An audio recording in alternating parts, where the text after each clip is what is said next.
ও দয়ার মালিক, তোমার গোলামের কোন কারণে তুমি বেজার হয়েছ?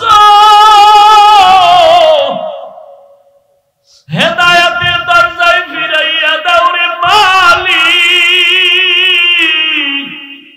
ও আল্লাহ, তুমি আমাদের আর কত কাঁদাইবা? দয়া করে আমাদের শায়েখের ফিরাইয়া দাও। কান্না করতে করতে শিবলি আর জুনায়েদের কাফেলা অনেক দূর যখন চলে গেছে, হঠাৎ শিবলি বলেন, আমরা কান্না করতে করতে যাচ্ছি, রাস্তার সামনে অনেক দূর, হঠাৎ করে তাকায় দেখি সামনের রাস্তার পাশে একটা পানির কূপ। ওই পানির কূপ থেকে আমাদের আবু আব্দুল্লাহ আমাদের শায়েখ উলঙ্গ অবস্থায় কালেমায়ে শাহাদাত পড়তে পড়তে কূপের থেকে গোসল করে ওখানে দাঁড়ায় আমাদের ডাকে, আমার একটা কাপড় দাও, আমার একটা কাপড় দাও, শরীরটা আবৃত করব। শিবলি জুনায়েদ বলেন, আমরা দৌড়ায় যাইয়া আমরা কাপড় দিলাম, চাদর দিয়া তারে আবৃত করে। এরপরে আমরা তাকে নিয়ে আবার ইরাকের খানকায় রওয়ানা। ইরাকের খানকায় যাইয়া আমরা তাকে নিয়ে থাকলাম। আগের মতো খেদমত শুরু হলো। শিবলি বলেন, আমি এক পর্যায়ে আদব রক্ষা কইরা আমি আমাদের শায়েখরে জিজ্ঞাসা করেছিলাম গোপনে, ও শায়েখ আমার, 40,000 মুরিদের আপনি পীর, আমরা আপনার মুরিদ, আমাদের দেখা কত মানুষ দিনের পথ খুঁজে পায়, আপনার এমন কি হয়েছিল যে আপনি খ্রিস্টান মেয়ের জন্য পাগল হয়ে গেলেন? কারণটা কি? বলে, ও আপনি তো 30,000 হাদিসের হাফেজ, আপনার হাদিস আছে কতটা মুখস্থ? বলে, একটা হাদিস ছাড়া ভিন্ন কোন হাদিস আমার মুখস্থ ছিল না, কোরআনের একটা আয়াত আমার মুখস্থ ছিল না। শিবলি বলেন, কারণটা কি হয়েছিল? আল্লাহর ওলি আবু আব্দুল্লাহ ডেকে বলেন, ও শিবলি, যখন আমরা কাফেলা নিয়া ওই খ্রিস্টানদের গির্জার সামনে দাঁড়াইয়া এক ধ্যানে তাকাইছিলাম, তখন আমার অন্তরে একটু অহংকার ছিল। আমি মনে মনে ভাবছিলাম আর বলছিলাম, তোমরা সব জাহান্নামী, আমি একা জান্নাতি, আমার মতো ভালো মানুষ আর কেউ নাই। এই ভাবনাটা ভাবতে না ভাবতে হঠাৎ আমি তাকাইয়া নজর করে দেখলাম, আমার এই বাম দিক থেকে, এখানেই তো কলম, এখান থেকে একটা নূরের আলো বের হয়ে গেল। এমন কেমন যেন আমার জ্ঞান, আমি শূন্য হয়ে গেলাম। এই শুধু এতটুকু অপরাধ শিবলি রহমাতুল্লাহ আলাইহি লিখেছেন।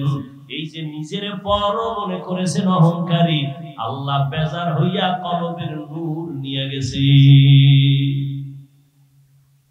মান ইয়াহদিল্লাহু ফাহুয়াল মুহতাদ ওয়া মান ইউদ্লিল ফালান তাজিদ লাহু ওয়ালিয়াম মুরশিদা।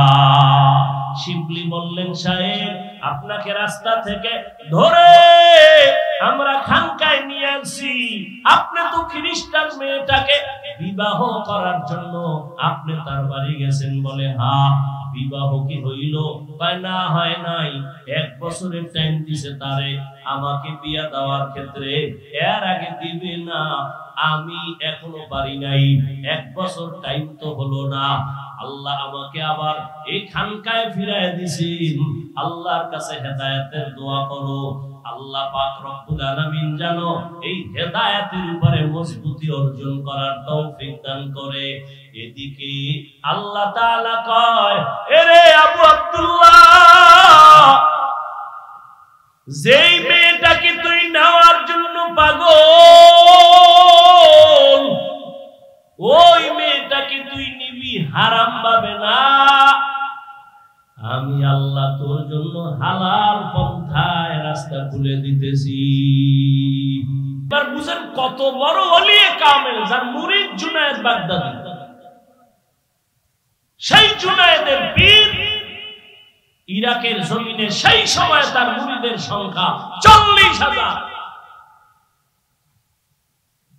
এবং তিনি এত বড় আলেম যে 30,000 হাদিস তার সনদ সহ মুখস্থ। আমরা তো হাদিস শুনাইলে ক্বালা রাসূলুল্লাহ নবী বলছেন বইলা ডাইরেক্ট গেছি মদিনায়। আর সনদ মানে ধারাবাহিকতা, বর্ণনাকারীদের ধারা। আমি যে হাদিসটা শুনলাম বললাম এই হাদিসটা আমার ওস্তাদ থেকে শুনছি, সে কে, তার ওস্তাদ কে, তার ওস্তাদ কে, তার ওস্তাদ কে, এইভাবে ধারাবাহিকতা বর্ণনা করতে করতে রাসূল পর্যন্ত যায়, এটাকে বলে সনদ। এই সনদ সহ কত হাজার হাদিস তার মুখস্থ। সাধারণ ব্যক্তি আমাদের দেশে আহলে হাদিস দ্বারা দাবি করে কয় হাজার হাদিস মুখস্থ, দরকার নাই। যারা হাদিস মুখস্থ না পারলো আহলে হাদিস, কারণ ওই পাওয়ার আল্লাহ তাদের দিছে। কেউ হাদিস মুখস্থ কইরাও আহলে হাদিস হতে পারে না, আর কেউ হাদিস মুখস্থ ছাড়াও হতে পারে। এটা বড় কপাল, এই কপাল সবার হয় না। এত বড় পীর, নাম হলো আবু আব্দুল্লাহ। নাম কি? এত বড় আল্লাহর ওলি, 24 ঘন্টা তার মাথায় পাগড়ি লাগানো, হাতে তসবিহ। জুনায়েদ বাগদাদি, শুধু জুনায়েদ বাগদাদি যে কত বড় ওলি, এই ঘটনা বললে তো সারা রাত পা। কে সে জুনায়েদ বাগদাদি? শিবলি কে, তাদের ইতিহাস, তাদের আখলাক, আদর্শ, এগুলি বললে রাত পার হয় না। শিবলি রহমতুল্লাহ আলাইহি হাঁটতেছেন, একটা গাছের নিচে বসছেন, গাছ কথা বলতেছে শিবলির সাথে। কে কথা বলে? আপনি তো সুবহানাল্লাহ বলছেন, কতজনে নাউজুবিল্লাহ বইলে বসে আছে। মানে এটা কেমনে সম্ভব? গাছ কথা বলে? আল্লাহ বলেন আমার কুদরতে সম্ভব। কার কুদরত? গাছ বলে শিবলি তুমি আমার মতো হয়ে যাও তো জান্নাত ওপেন হয়ে যাবে, সহজ তোমার জিন্দেগি হবে। শিবলি কয় তোমার মধ্যে এমন কি গুণ আছে যে তোমার মতো হলে আমার কপাল খুলবে? বলে 1 নাম্বার গুণ হলো পৃথিবীর মধ্যে আমি বড় সবরকারী, ধৈর্য ধারণ করনেওয়ালা। বলে তার দলিল কি? বলে দেখ আমার সামনে দিয়া যায় যেই ব্যক্তি, সে একটা আঘাত করে লাঠি দিয়া বাড়ি মারে, চামড়া কেটে নেয়। এত আঘাতের উপরে এত আঘাত, একবারও আমি কাউকে কিছু বলি না, বরং বিনয় হইয়া তারে তাজা ভিটামিন ফল দেই। আমারে এত ঢিল মারে, চামড়া কেটে নেয়, আমি কিচ্ছু বলি না, বিনিময়ে আরো কি দেই? ফল দেই। খাড়া হয়ে দেই না, নত হয়ে দেই, নে খা। শিবলিও তো সেই বান্দা। তোমার মধ্যে এত সুন্দর গুণ থাকলে আগুনে জ্বালায় কেন তোমারে? গাল ডাক দিয়ে কয় রে শিবলি, আমার মধ্যে যেমন একটা ভালো গুণ আছে, এমন একটা খারাপ গুণ আমার মধ্যে আছে। কি বলে? আমার ভেতর একটা অহংকারী ভাব আছে। আমি জন্মলগ্ন থেকে উপরে উঠতে চাই, খালি উপরে যেতে চাই, উপরে যেতে চাই, নত হতে চাই না। গাছের এই স্বভাব নাই?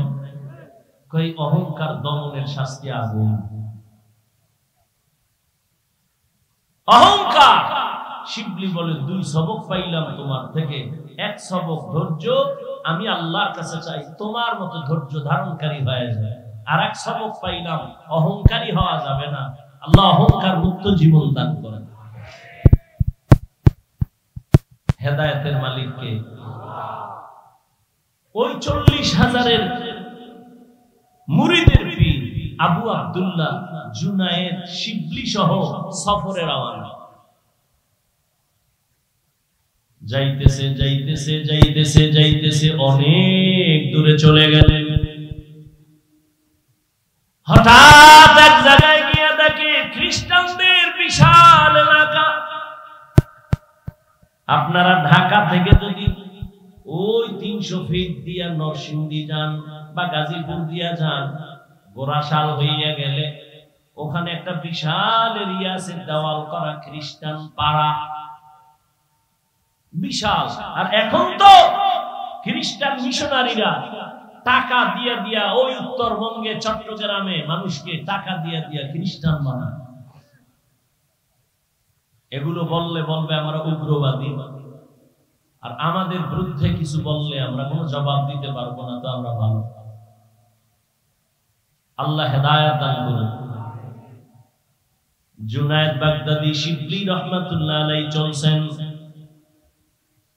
যাইতে যাইতে আবু আব্দুল্লাহ তার পীর শুধু দুইজন না, অনেক মুরিদের একটা কাফেলা, যেতে যেতে হঠাৎ ওই খ্রিস্টানদের এলাকা পার হইতে গিয়া দেখে একটা সুন্দর একটা গির্জা দেখা যায়, খ্রিস্টানদের ইবাদতখানা। 30,000 হাদিসের হাফেজ, 40,000 মুরিদের পীর আস্তে করে দাঁড়ায় গেলেন।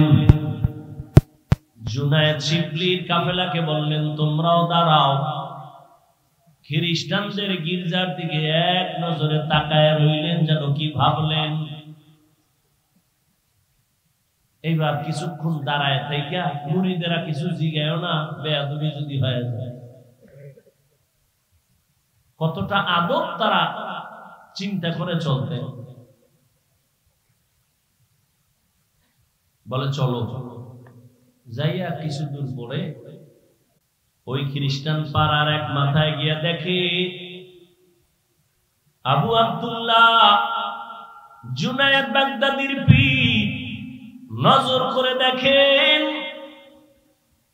গ্রামের মধ্যে একটা পানির কূপের থেকে খ্রিস্টানদের সুন্দরী সুন্দরী মেয়েরা ওখান থেকে পানি ভরে ভরে ঘরে যায়।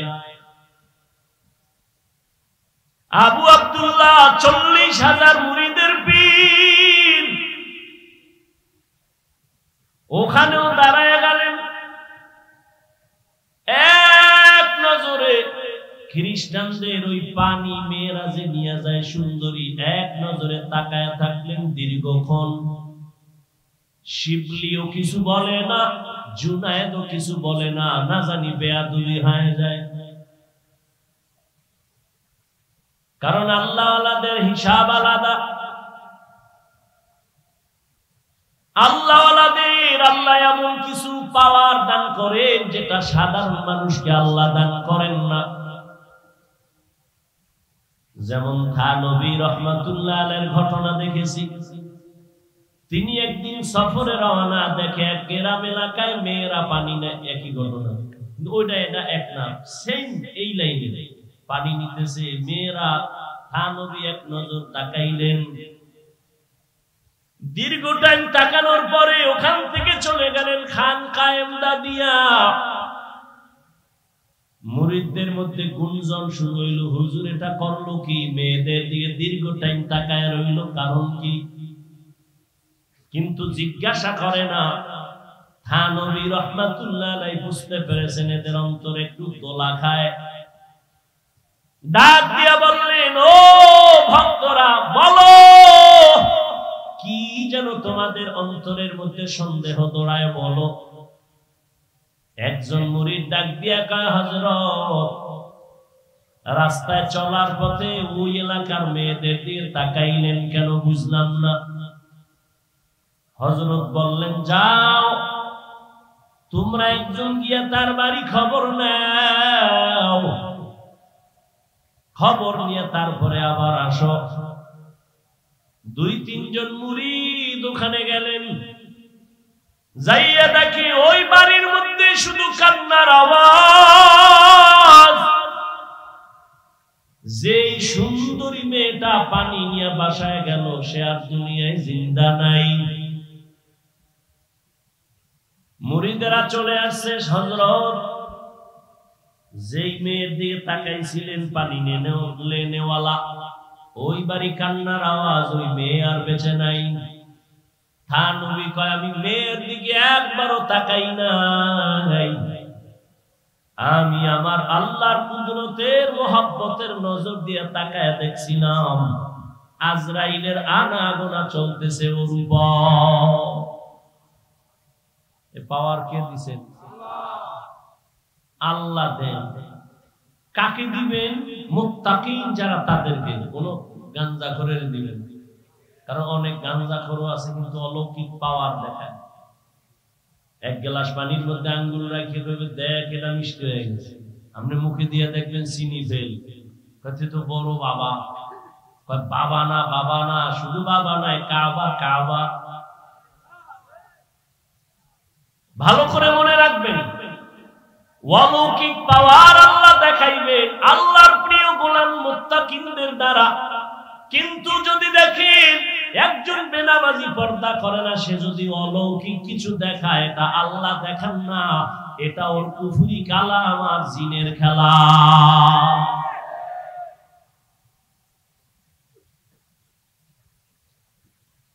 জুনায়েদ বাগদাদির কাফেলা শিবলি সহ দাঁড়ায় আছে।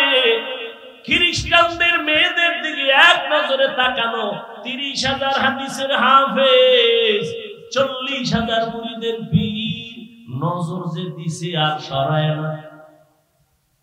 শিবলিকা হযরত আমাদের খানকায় কি যাবেন না?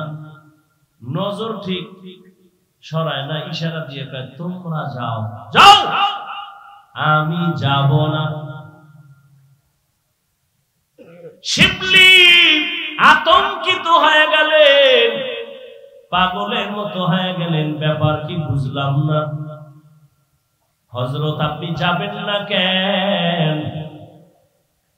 আবু আব্দুল্লাহ ডেকে বলে, ওই খ্রিস্টান মেয়েকে আমি বিয়া না করে যাব না। আরো কঠিন, ওই খ্রিস্টানের সুন্দরী মেয়েটাকে বিয়া না করে যাব না। জুনায়েদের কাফেলা পাগল, কান্না, এত কান্না। শিবলির কাফেলা কান্না করে। হযরত পায়ে হাত রেখে বলি, ইরাকের জমিনে আপনার এত সুনাম, দুনিয়ার ইরাকের সব মানুষ বিধর্মীরা আপনারে সম্মান করে, জানে আপনি একজন খাঁটি মানুষ। আজকে যদি এমন হয়, আমরা ইরাকের খানকায় কেমনে যাব আর মুখ দেখাবো? মাইয়াহদিল্লাহু ফাহুয়াল মুহতাদ ওয়া মান ইউদ্লিল ফালান তাজিদা লাহু ওয়ালিয়াম মুরশিদা। আল্লাহ তাআলা বলেন, আমি যাকে হেদায়েত দিব সে হেদায়েতের দরজা পেয়ে যাবে, আর আমি যারে হেদায়েত দিব না ওই বান্দা হেদায়েত পাবে দূরের কথা, কোন মুরব্বি কোন মুর্শিদ তালাশ করে পাবে না, অভিভাবকহীন হয়ে যাবে। এর নবীর আশিক উম্মতের দল, জুনায়েদের কাফেলা শিবলি সহ কান্নার আওয়াজ, তবে বেয়াদবি করে না। কারণ আল্লাহওয়ালার অন্তর যদি একটু কষ্ট পায়, না জানি বেয়াদবির কারণে ধ্বংস চলে আসে। লিকুল্লি শাইইন জিনাতুন ফিল ওয়ারা ওয়া জিনাতুল মারই তামামুল আদাবি। আজ খোদা খাহিমে তৌফিক আদব, বেআদব মাহরুম গাশত আজ ফজল রাম। এই জন্যই তো আল্লাহ বারবার বলে আমাকে ভয় করো। কারণ একটা সন্তান যখন মা বাবাকে ভয় করে চলবে, মা বাবার সামনে অন্যায় করবে না। এই সান্দারা একটা শিক্ষকের ছাত্র যখন ভয় করে চলবে, তখন ওই ছাত্র উস্তাদের সামনে অন্যায় করতে পারে না।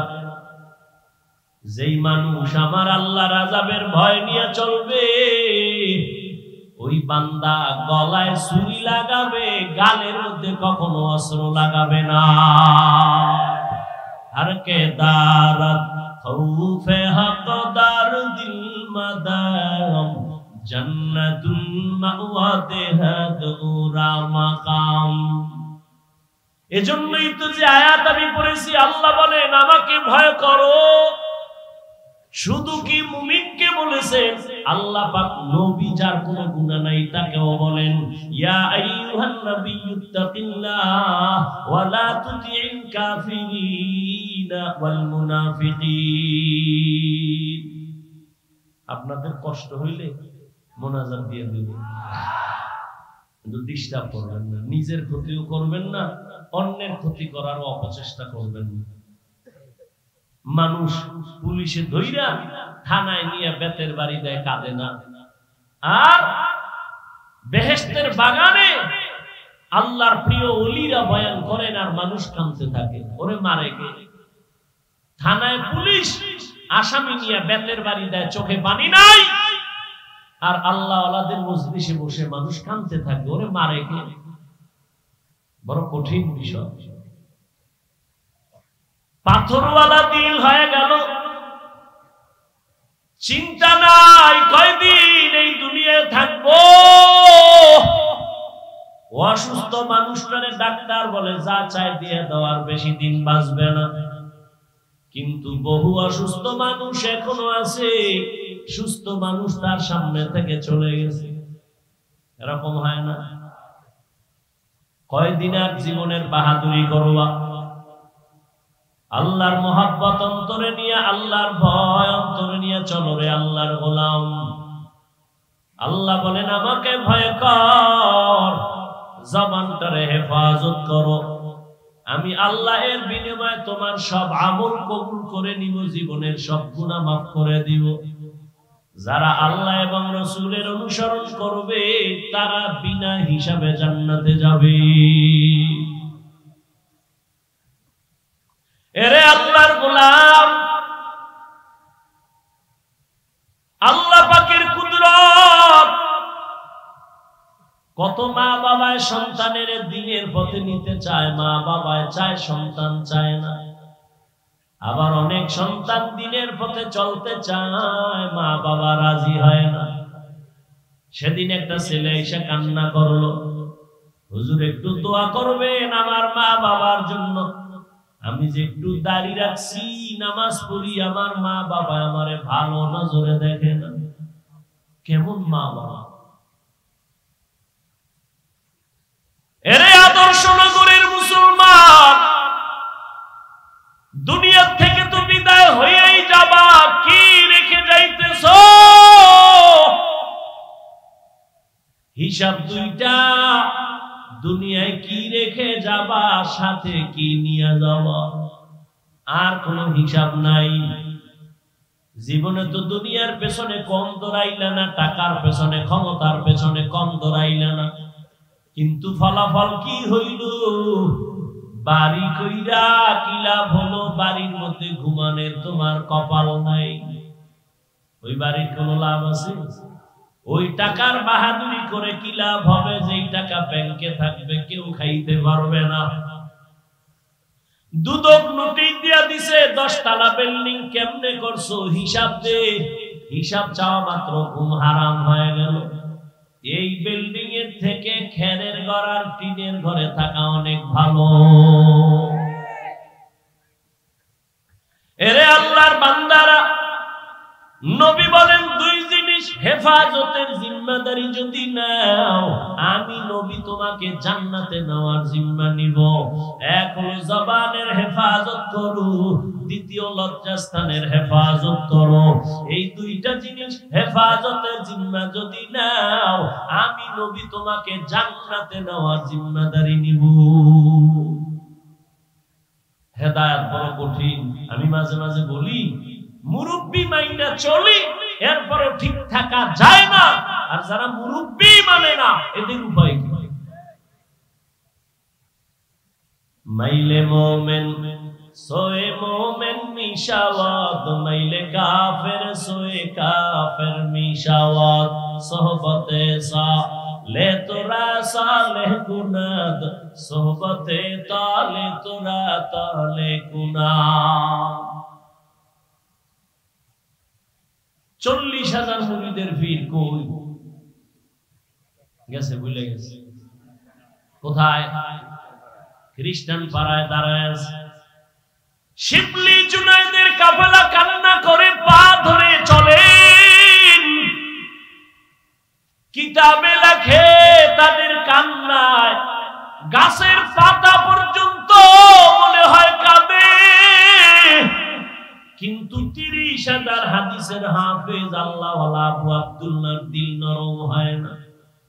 আবু আব্দুল্লাহ কয়, এই জুনায়েদ যাও যাও, আমি ইরাকের খানকায় যাব না। ইতিহাস বড় লম্বা। এক পর্যায়ে জুনায়েদের কাফেলা শিবলি রহমাতুল্লাহ আলাইহি সহ নিরুপায় হইয়া সেখান থেকে বিদায় হয় ইরাকের খানকা ফোরাত নদীর কিনারায় রওয়ানা। আর এদিকে 30,000 হাদিসের হাফেজ আবু আব্দুল্লাহ এখান থেকে ওরা যখন চলে গেছেন, তিনি একা খ্রিস্টানদের বাড়ি যাইয়া ওই মেয়ের বাবারে ডাকছে। বাবারে ডাক দিয়া কয়, আপনি নাকি ওই মেয়ের বাবা? বলে হ্যাঁ। বলে আমার একটা আবদার, খ্রিস্টান দেখেই তো চমকে উঠছে, আপনি তো ইরাকের মধ্যে দামি নামি এক ব্যক্তি, বড়, আপনার মাথায় পাগড়ি, হাতে তসবিহ, আমার দরজায় কেন? আল্লাহর বান্দা আবু আব্দুল্লাহ চিন্তাহীন ভাবে বলে ফেলল, ও খ্রিস্টান, আল্লাহর বান্দা, আমি তোমার মেয়েকে বিবাহ করার জন্য আসছি। খ্রিস্টান দুশ্মন তো দুশ্মন, দুশ্মন কখনো বন্ধু হয় না। দুশ্মন যদি কখনো বন্ধু হয়, মনে করবেন উদ্দেশ্য খারাপ, ও ক্ষতি করবেই। খ্রিস্টান কয় সুযোগ হাতছাড়া করা যায় না। এত বড় দেশের একজন নামি দামি ব্যক্তি, যার হাতে হাত লাগাইলে দুনিয়াদার আখিরাতমুখী হয়ে যায়, এরে যখন পাইছি এই সুযোগে তারে চূড়ান্ত ভাবে জাহান্নামের পথে নিয়ে যাবে। তুমি আমার মেয়ে বিয়ে করবা? বলে হ্যাঁ। তাহলে আমার শর্ত আছে। কি শর্ত? বলে 1 বছর অপেক্ষা করতে হবে। বলে আমি রাজি। 2 নাম্বার শর্ত, মদিনার পাগড়ি পোশাক তুমি ফালাইয়া তোমার মাথায় আমাদের খ্রিস্টানদের ইউনিফর্ম, প্যান্ট শার্ট আর টাই আর ক্যাপ লাগানো লাগবে। আবু আব্দুল্লাহ রাজি। কয়টা হইল? 3 নাম্বার শর্ত, আমার মেয়েকে যদি তুমি বিবাহ করতে চাও, 1 বছর পর্যন্ত জঙ্গলে আমার কিছু শুকর আছে, এগুলো রাখাল হয় 1 বছর পাহারা দিতে হবে। আবু আব্দুল্লাহ বলে আমি রাজি হয়ে গেলাম। মদিনার পাগড়ি আর পোশাক ফালাইয়া 1 বিন্দু দেরি করে না। এত বড় আল্লাহর একজন ওলি,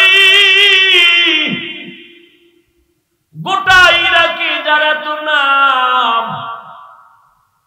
জুনায়েদ বাগদাদির পীর, পেরেশানির কোনো চিন্তা নাই। এত বড় আল্লাহওয়ালা কেমন যেন শিশুর মতো বলে যা পায় রাজি, যা পায় রাজি। পাগড়ি ফালায় দিছে, দাড়ি ফালায় না, কারণ খ্রিস্টানদের মধ্যে দাড়িওয়ালা বহু আছে, হিন্দুদের মধ্যে, শিয়াদের মধ্যে দাড়িওয়ালার অভাব নাই।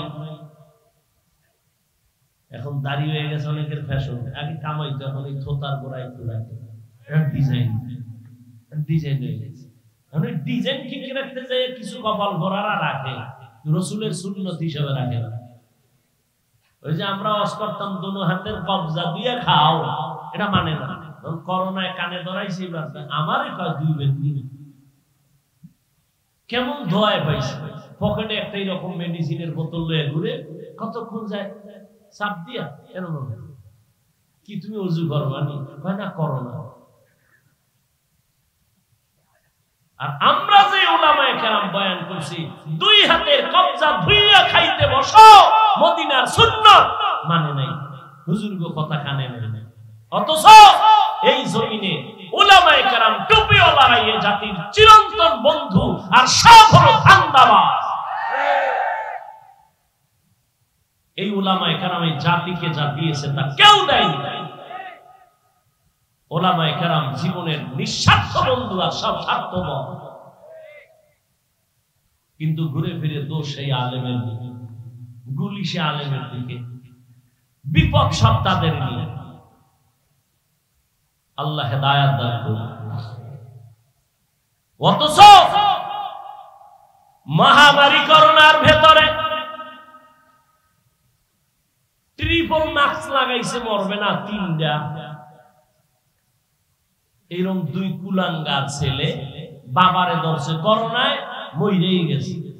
আর এই কুলাঙ্গার শিক্ষিত দুই ছেলে বাবার লাশটার এলাকার গরিবের টাকা দিয়ে রাস্তায় ফেলায় তো দিছে, জানালা আটকায় দিছে।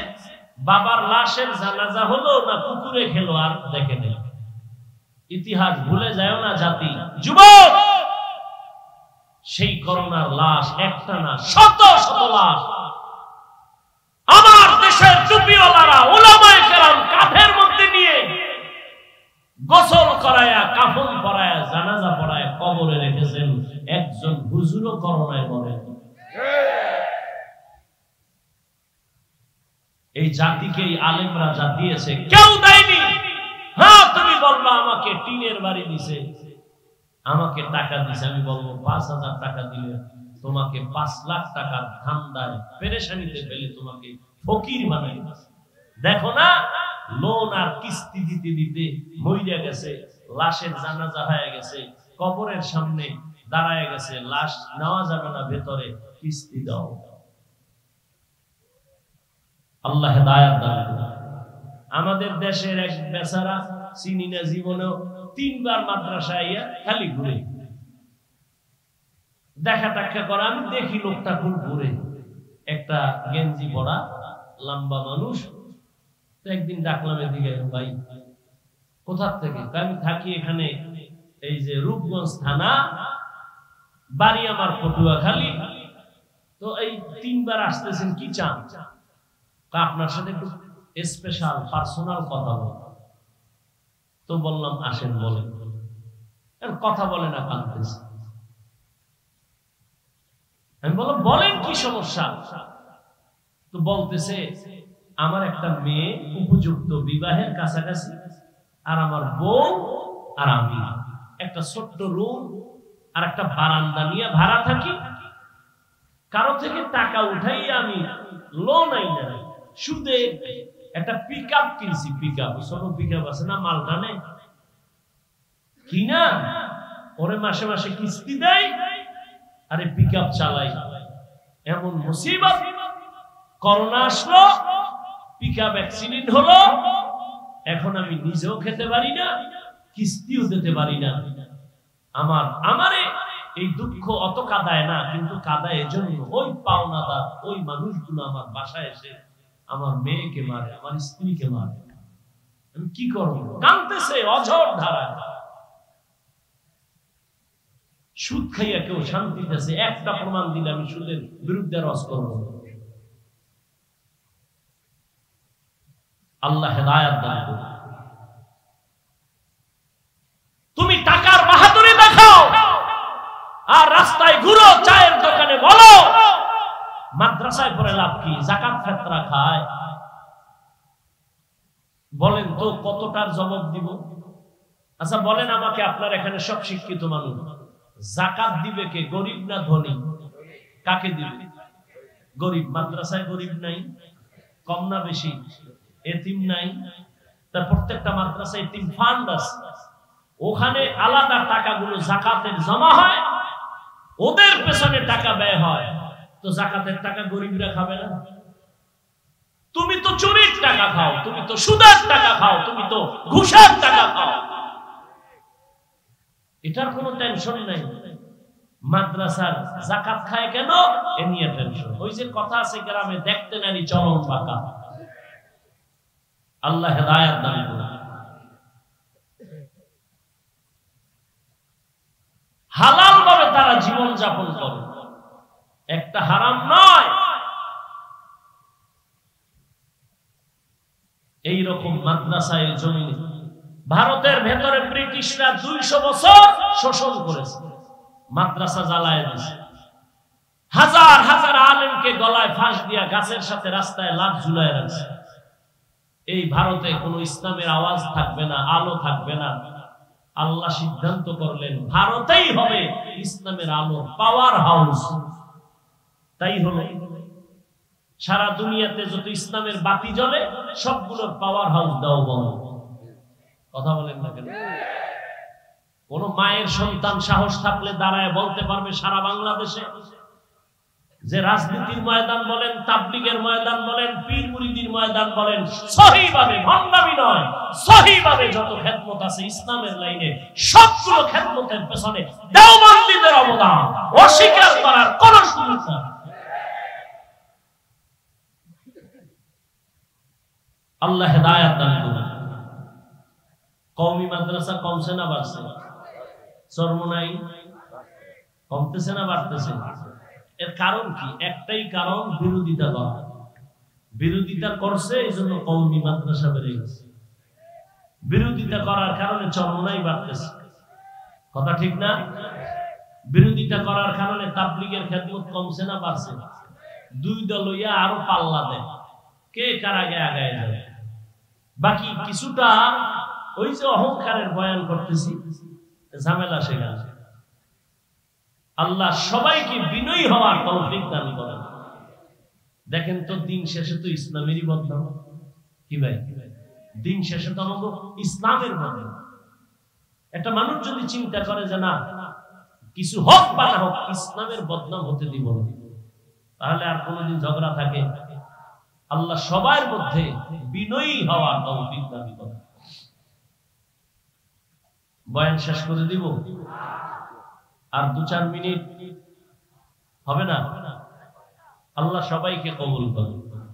ঘটনাটা কোথায় রাখছি গেছেন? হ্যাঁ, রাজি হয়ে গেছে। 1 বছর কি রাখতে হবে? জঙ্গলে শুকর, পাগড়ি ফালায় দিছে, জামা ফালায় দিছে, শার্ট প্যান্ট টাই ক্যাপ লাগাইয়া লাঠি একটা হাতে নিয়ে জঙ্গলে যায়, শুকরের রাখাল হয়, সারাদিন থাকে। 1 মাস, 2 মাস, 3 মাস, 4 মাস, 6 মাসের উপরে ইরাকের সেই খানকা থেকে জুনায়েদ আর শিবলির কাফেলা আবার রওনা। আমাগো শায়েখের খবর কি? তারা যে কোনদিন এটা কারোর বলেও নাই, ওই খানকায় যায় কাঁদতেছে, আল্লাহ যাদের দ্বারা দিন পাইলাম তাকে তুমি দিনের দিকে ফিরায় দাও। আর আপনি কি করতেন? বয়ান কইরা নামার আগে ফেসবুক করেন। নামতে পারি না, এর মধ্যে গরম হয়ে গেছে পুরো দেশ। কি এহেন দিয়ে একজন ইনজেকশন মেরে দিচ্ছে, দিয়া সে মনে করে আমি কামিয়াব। আল্লাহ হেদায়েত দান করুন। আলেম ওলামাদের বদনাম যারা লেখে, যা বলে, সে যে লাইনের আলেম হোক, মূলত শেষ সময় যে হিসাব হয় ইসলামের বদনাম। অতএব একদিক নিয়ত করে চিন্তা করে এরপরও যারা বিরোধিতা করে, আমি সারা বাংলাদেশে বলি এরা মা বাবার সুন্দর আদরের সন্তান না, অভিশপ্ত সন্তান। আল্লাহর বান্দা 1 বছরের নিয়তে শুকর রাখতেছে, আর ওইদিকে জুনায়েদের কাফেলা রওনা হয়ে গেছে। আমাদের শাইখের কি খবর? বিশাল কাফেলা নিয়া ওই খ্রিস্টান পাড়ায় এসে খবর নিতেছে, আমাদের আবু আব্দুল্লাহ পীর সাহেবের আপনারা চিনেননি? কেউ বলে চিনি, তবে তারে দেখি নাই। ঘুরতে ঘুরতে ঘুরতে ঘুরতে একজন থেকে খবর জানলো, তিনি জঙ্গলে এক বুড়া মানুষ, সাদা দাড়িওয়ালা, মাথায় ক্যাপ লাগানো, প্যান্ট শার্ট লাগানো, জঙ্গলে শুকরের রাখাল হয়ে কাজ করে। জুনায়েদের কাফেলা শিবলি রহমাতুল্লাহ আলাইহি সবাই জঙ্গলের দিকে রওনা। জঙ্গলের ভেতরে গিয়ে কিছু দূর ভেতরে গিয়ে দেখে ঠিক একটা গাছের ছায়ায় ওই ক্যাপ লাগানো সাদা দাড়িওয়ালা একটা হাতে লাঠি নিয়ে দাঁড়ায় আছে, সামনে শুকর। জুনায়েদের কাফেলা হাঁটতেছে, সামনে যায়। আল্লাহর বান্দা দাড়িওয়ালা 40,000 মুরিদের পীর নজর দিয়ে যখন জুনায়েদের চেহারায় পড়ছে, শিবলির চেহারায় পড়ে গেল, তখন সে একটু আটকে উঠলো। এবার ওখানে দাঁড়ানো জুনায়েদের কাফেলা শিবলি রহমাতুল্লাহ আলাইহি সহ কাছে গিয়ে দাঁড়ায়া সালাম দিলেন, সালামের জবাব নিলেন না।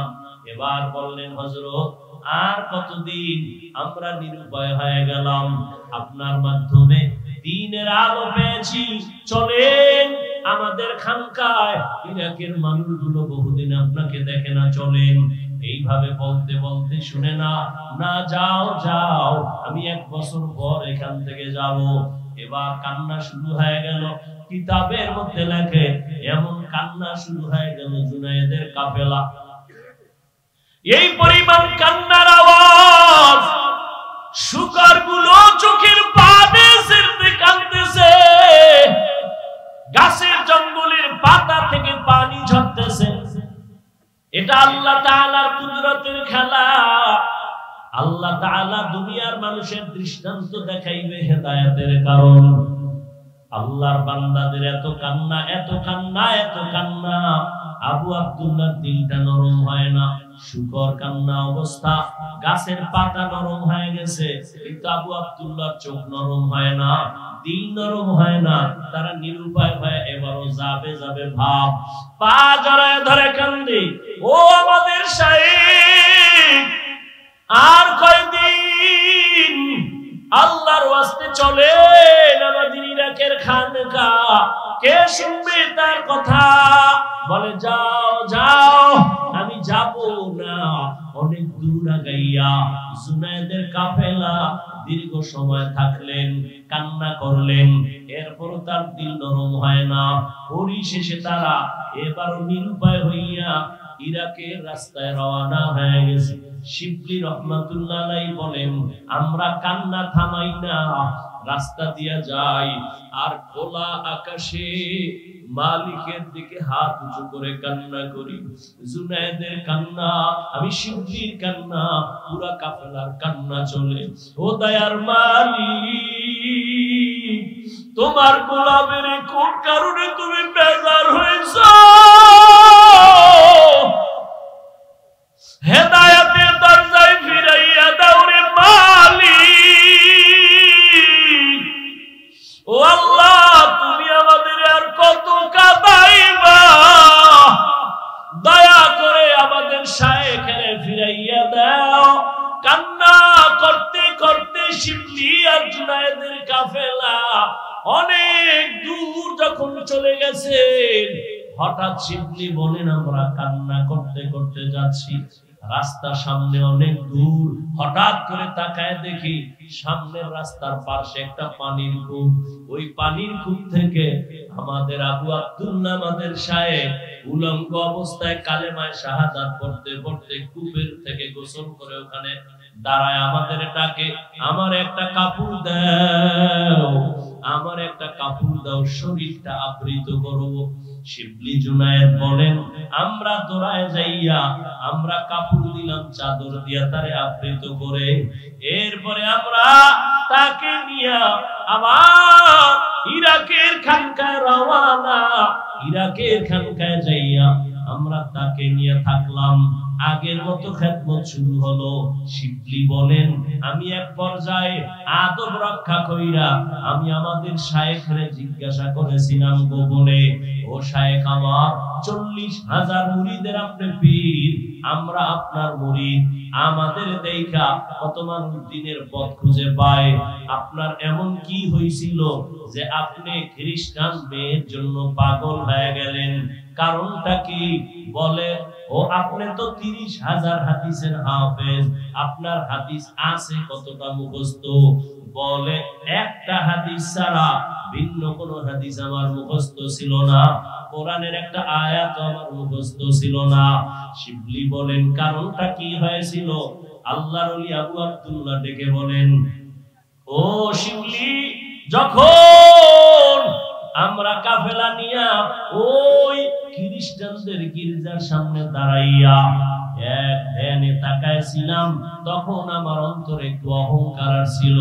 আমি মনে মনে ভাবছিলাম আর বলছিলাম তোমরা সব জাহান্নামী, আমি একা জান্নাতি, আমার মতো ভালো মানুষ আর কেউ নাই।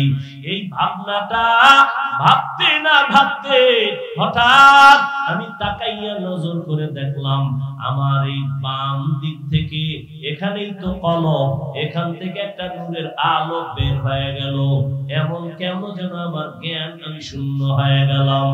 এই শুধু এতটুকু অপরাধ শিবলি রহমাতুল্লাহ আলাইহি লিখেছেন।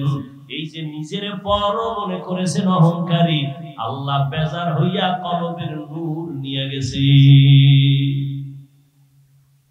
মান ইয়াহদিল্লাহু ফাহুয়াল মুহতাদ ওয়া মান ইউদ্লিল ফালান তাজিদ লাহু ওয়ালিয়াম মুরশিদা। শিবলি বললেন, সাহেব আপনাকে রাস্তা থেকে ধরে আমরা খানকায় নিয়ে আসছি, আপনি তো খ্রিস্টান মেয়েটাকে বিবাহ করার জন্য আপনি তার বাড়ি গেছেন। বলে, হ্যাঁ বিবাহ কি হইল? কয় না, হয় নাই। 1 বছরের টাইম দিছে তারে আমাকে বিয়া দেওয়ার ক্ষেত্রে, এর আগে দিবে না। আমি এখনো পারি নাই, 1 বছর টাইম তো হলো না। আল্লাহ আমাকে আবার এই খানকায় ফিরায় দিছেন। আল্লাহর কাছে হেদায়েতের দোয়া করো, আল্লাহ পাক রব্বুল আলামিন যেন এই হেদায়েতের উপরে মজবুতি অর্জন করার তৌফিক দান করে। এদিকে আল্লাহ তাআলা কয়, এরে আবু আব্দুল্লাহ, যেই মেয়েটাকে তুই নেওয়ার জন্য পাগল, ওই মেয়েটাকে তুই নিবি হারাম ভাবে না। আমি আল্লাহ তোর জন্য হালাল পন্থায় রাস্তা খুলে দিতেছি, রাস্তা খুলতেছি হালাল ভাবে। তবে দুনিয়ায় না, খবর আসতেছে খানেকা ফোরাত নদীর কিনারায় কোন একজন মহিলা যুবতী মেয়ে পর্দা রক্ষা করে বারবার বাহক পাঠাইয়া বলে, তোমাদের খানকার পীর আবু আব্দুল্লাহ জুনায়েদের পীর, আমি আসছি বহু দূর থেকে, আমার সাথে একটু কথা বলবে কিনা বলো। বারবার আসতে সে জুনায়েদ ফিরায় দেয়, শিবলি ফিরায় দেয়, আমাদের শায়েখ কোনো বেপর্দা নারীর সাথে কথা বলবে না। একবার যায়, একদিন, দুদিন, 3 দিন, ওই মেয়েটা যায় না, বলে না আমি তার সাথে কথা বলবোই। শিবলির কানে বারবার আসার পরে হযরত আবু আব্দুল্লাহর কাছে গিয়ে একটু পরামর্শ চাইলেন। এই হালাত হযরত ভয় পাই না জানি আবার ঝামেলা হয়।